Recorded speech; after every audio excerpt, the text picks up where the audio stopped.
Weekend elamu na mabota na bino bisika nyonso bozomi pona kolanda Mag FM oyo ngai nazali na esengo makasi ya ko présenter bino yango mbote na bino bipai nyonso bozomi pona kolanda biso.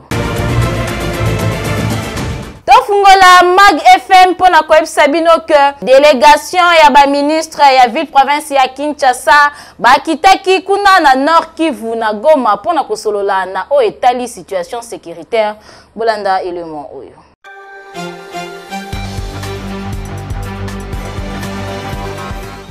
Mission gouvernementale Oyo et faire déplacer 5 ministres na cadre ya mission gouvernementale Oyo et sali que ba ministre en charge ya questions humanitaires paye ya ba ministre mususu entre autres ya affaires sociales ba se déplacer na o etali première mission humanitaire pe deuxième mission à ko palper ba doato koyeba lolenge kani population o baza menacé na guerre bazali ko bika bomo ina bango pe ko luka ko sala nini elongo bani po na ko pesa bango solution. Deux missions. La première, une mission humanitaire pour notre population sinistrée par la guerre. La deuxième, une mission d'inspection du ministre de la Défense nationale concernant la conduite des opérations. Occasion ya ministre, ya action humanitaire, ya enseignement supérieur, ministre ya défense, pe ba député mususu na ba délégation o ba uti Kinshasa, ba kenda kipo na komona pe kobika lolenge kani population o bazali ko souffrir. Et koma ki bango na esika ya bitumba to esika wapi ba problème ezali kokomela ba population na o etali ba opération conjointe ba FRDC na ba IPDF nde etindaki ba population ba bana kotalisa ba posa na bango epa ya bakonzi na o etali ba déplacement na kimia na bango na mboka. Chef de l'État salaki discours pour la situation sécuritaire na partie orientale ya République démocratique du Congo bolanda extrait.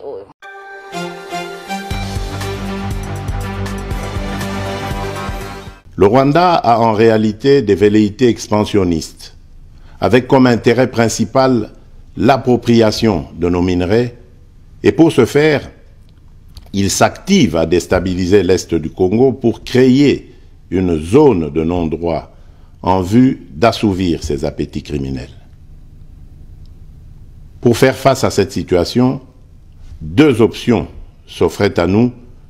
la diplomatie ou la guerre. J'ai résolu de privilégier la première option, quitte à en venir à la seconde, faute de résultats. L'option diplomatique a donc été mise en œuvre. C'est ici l'occasion pour nous de rappeler que notre attachement à la recherche de la paix par des voies pacifiques n'est aucunement un signe de faiblesse, moins encore un aveu d'une incapacité de notre pays à s'inscrire dans une logique de guerre totale contre tous ceux qui continuent à abuser de notre patience, mais plutôt une expression de notre culture de paix et de notre identité légendaire de peuple hospitalier. Je réitère mon engagement constitutionnel de défendre la patrie jusqu'au sacrifice suprême. Ne doutons jamais qu'ensemble réfléchis et engagés, nous puissions changer le monde. Mag FM et Bino constat lolenge ville province ya Kinshasa et komi nango partout na bafulu bolanda réflexion.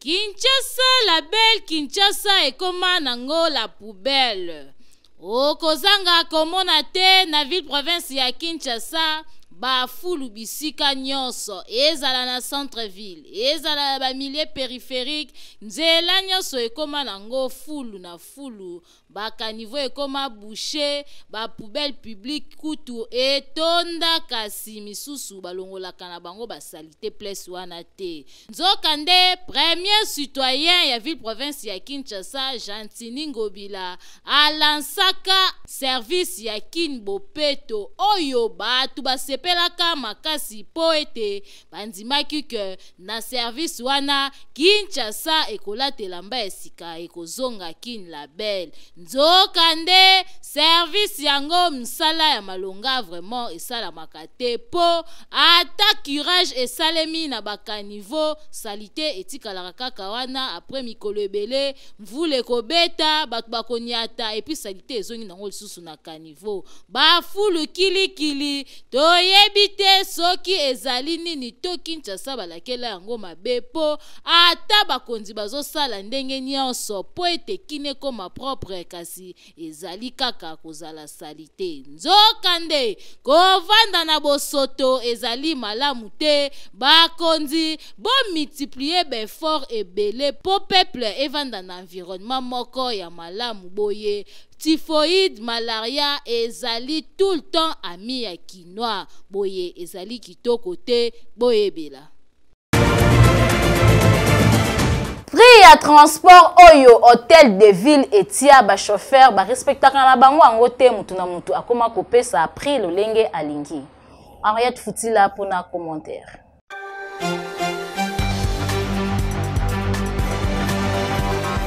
Lelo soki otamboli na bakwe mingi awa na ville province ya Kinshasa okomona ke ba prix ya transport ekoma nango ko changer ndenge kaka caméléon a changer ba couleur. Soki obimi na tongo okofuta 1000 francs na midi soki chance eza okoki kofuta 500 francs mais soki kaka tokomi na pokwa engaye ba recevoir ba bandi 150 wana bongisa déjà 1500 francs. Soki oyoki 200 yeba ke 2000 francs nde bazali kosenga ebongo soki obetaki calcul na 1000 francs makudile yoyo po okozanga moya ya kozonga na ndaku. Système oyo ekomi konyoko la population na ndenge ya kosakana te suite ya ba chauffeur na ba receveur na bango ndenge mutu na mutu akoma kosenga prix ya transport na ndenge alingi. Nzokande l'état congolais ayebi kaka ke transport ezalaka 500 francs kasi sur terrain eza nango bongo te.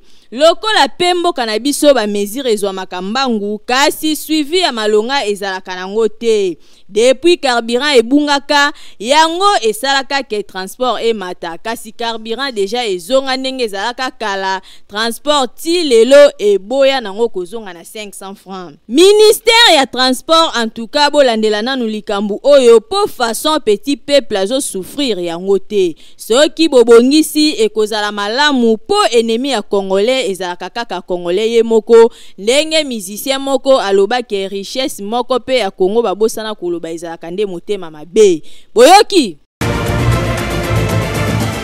Ba chauffeur na bawewa balembi na o etali tracasserie bayebite bato sabanani po ezala ba policier ezala ba roulage bakomi kotungisa bango na nzela bolanda element oyo.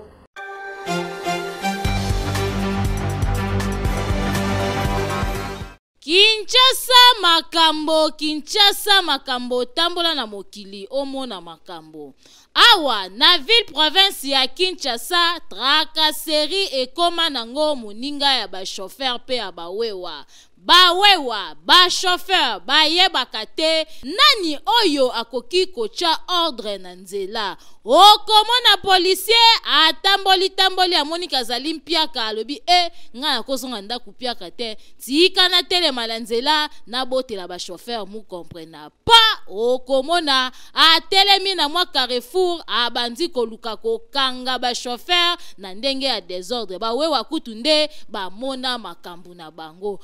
ata ba roulage baza sur le terrain okomona kaka ba policier babandi kocha désordre pe embouteillage ebotami okomona chauffeur alingi kopesa contact te chauffeur abandi mbutu na ba policier okomona pe na coin roulage telemi na kimia Tomituni nani oyo akoki kocha ordre na nzela eske ezali policier to ezali roulage po toza ko comprendre te nani akosala nini nani aza censé akosala musala oyo te eske kokanga ba chauffeur ezali musala ya ba policier tope ezali musala ya ba roulage tokosenga kaka na General Silvano Kasongo asalisa nanu mobange na parade ameka nanu ko faire comprendre belema na ye musala na bango ezalaka nini po policier azali censé akokanga ka ba chauffeur te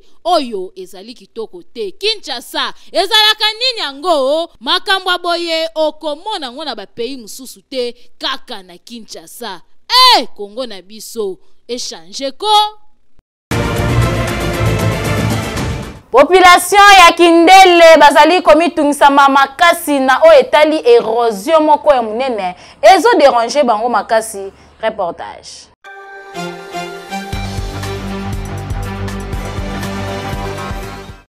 na quartier Kindele na commune ya Mongafula population bazali konyo kwa mamakasi bino moko botala ndenge mobange na érosion esalemi awa Érosion oyo esala ba dégâts ya ndenge na ndenge ba mapangu ekenda awa kutu ba kola mapangu misusu ba kufa likolo ya susi ya mapangu na bango ndenge ekenda ba tupe misusu ba kufa awa ba mire kwelelela bango bandako kwelelela bango pona kaka érosion oyo botala ndeti ndako oyo ya 555 eza deja na risque ya kokende awa kaka soki kaka mvula makasi ebeti lisusu ndaku oyo ekopesa bai peuple oyo ekoyeba na teke ndaku ezalaki population bazali kolela bayebi te soki bakonzi babeta bango kara tope bayebi ke quartier Kindele ezalaka kaka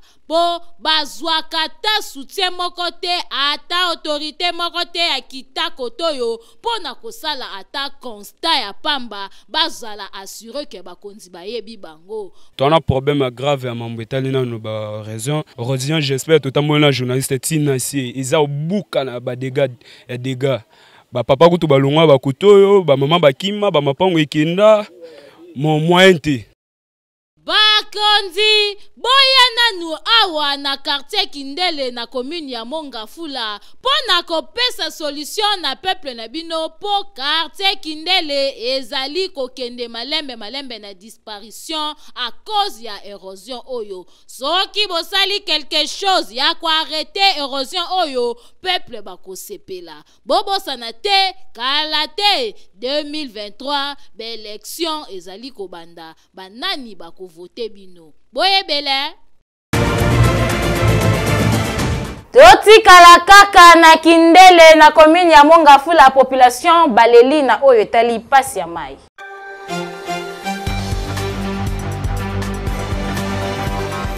Pendant que na ba commune mususu bazali ko jouir na mai ya régie des eaux na quartier Kindele na commune ya Mongafula population bayebi na bango mai ya régie des eaux te awa basalela kaka mai ya fourrage tope ba mai ya source kasi pona kokoma esika mai yango eza il faut tambola na trajet po kende kotoka yango awa population bazali konyo kwa mamakasi pona mai boyo kandenge bapesa ki communication problème à mai d'érosion mai ezalaka te donc koto to ana souffrance ya mai to ana passe ya mai makasi koto na Kindele donc toto kaka mo ba ma source o mona ke ma saleté mais et permettre biso ka toto ka po to za en choité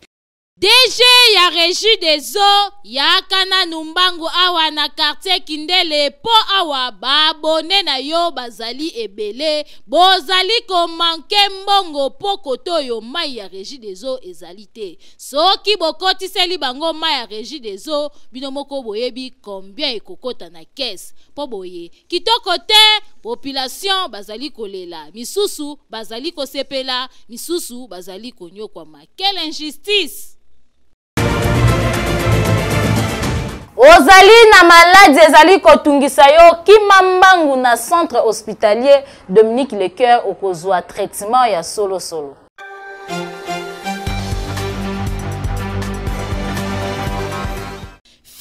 Fini makambu ya kokende ko se faire soigner na ba centre ya simandaku oyo ezali koboma ba congolais mingi po mobange na hôpital oyo ezali na ba norme sengeli yangoyo. Centre hospitalier Dominique Lecoeur eye kosunga peuple congolais azwa soin ya malonga na ndenge esengeli mwana Congo. Centre hospitalier Dominique Lecoeur okokuta awa ba pareil ya malonga ya médecine moderne ya solo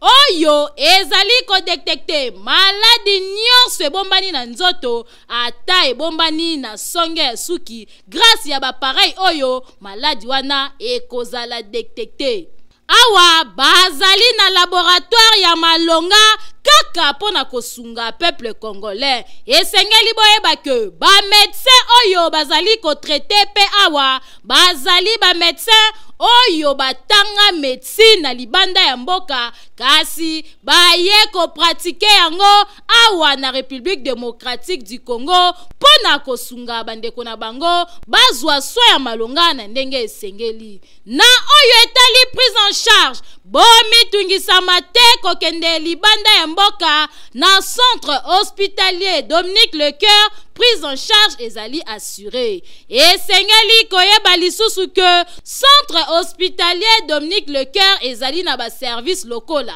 chirurgie, maternité, radiologie, kinésithérapie, échographie, endoscopie. Nyonso wana kaka po basunga peuple congolais ba patient na bango bazala bien traité. Na oyo etali cas d'urgence soki obeli na ndaku ozali na possibilité ya kokoma hôpital benga kaka ba numéro oyo po awa ba ambulance ezali bakoya kozwa yo tina ndaku pe babandi ko traité yo na kati ya mutuka tibo kokoma na hôpital. Makambo boye okomona ngo bipai nini soki na centre hospitalier Dominique Lecoeur te. Otuningai centre hospitalier Dominique Lecoeur ezomi wapi? Boki Mambangu na quartier Joli Park avenue Ring numéro 4, plus précisément na commune ya Ngaliema. Bokende na bino bikenda kenda te na ba hôpital ya Simanda kupo, la santé n'a pas de prix. Boyoki Mag FM esaleli bino carte postale ya quartier Ngomba Kikusa soki oyebaka yango te landa elema oyo okoyeba ngo malamu.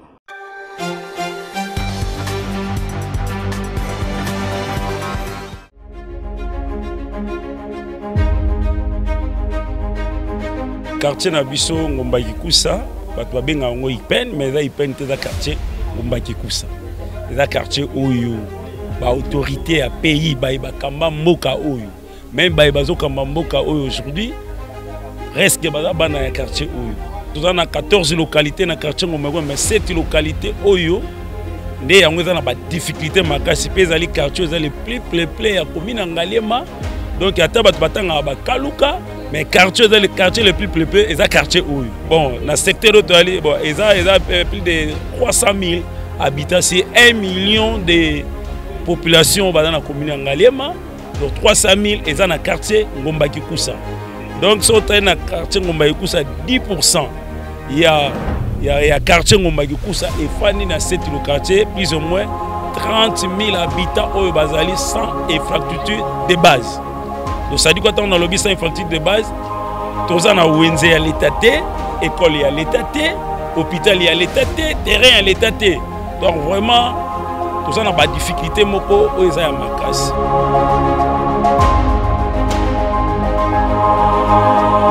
Avenue Kinsaka so basali yango ekobala na route jeunesse ti na mama kokokuna na route télécom Kinsaka ibandi juste na avenue Marine ndenge route Nzolana ekoyi na Marine Kinsaka pe ekoyi na Marine yango nazo lancer appel na ba autorité ya mboka surtout gouvernement provincial, président et assemblée, hein, au kitaka côté on a boadi, au yebi pe ba difficulté côté. Mais biso tozo lancer appel pour nous signaler bino que toza na nzela moko ko silisa embouteillage ya ba IPN union so na timité. Donc même tant qu'on a IPN avec les nécessités vertes te matadi kibala te mais a quitté route Kinshasa directement abimi na route télécom à Congo central. Même tant qu'on a limité, aye limité abimi na route manifeste à quoi na route 24 abimi IPN a quitté Kinshasa à Mbala moko ti Congo central.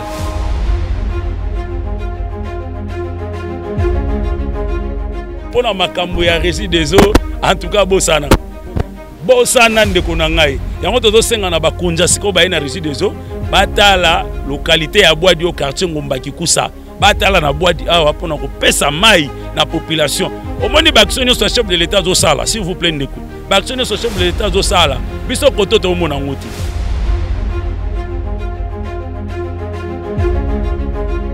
Merci tout d'abord au chef de l'état na ndenge a pensé ko koti la biso wifi tina se ya mai s'il vous plaît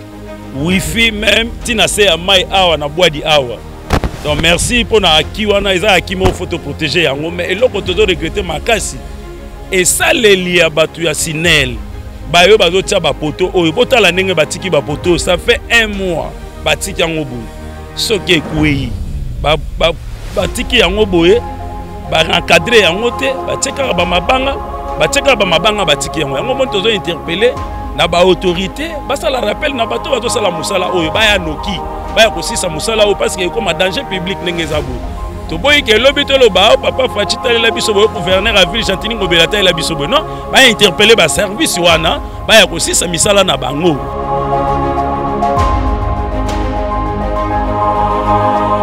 De même gratuité côté ezate fiasco na fiasco côté eloko ezate na gratuité pour nani école les alités école les alités tant on a lobby no que sans infrastructure de base donc l'état a pensé pour ça les locaux moko côté ou tezaka ba école privée alors yanwana batu bazonga na manenga mabete mais toto senga na l'état na biso tant azo sala ba action na ba commune mususu a pensé ka pe pour na ba ndeko oyo baza côté oyo.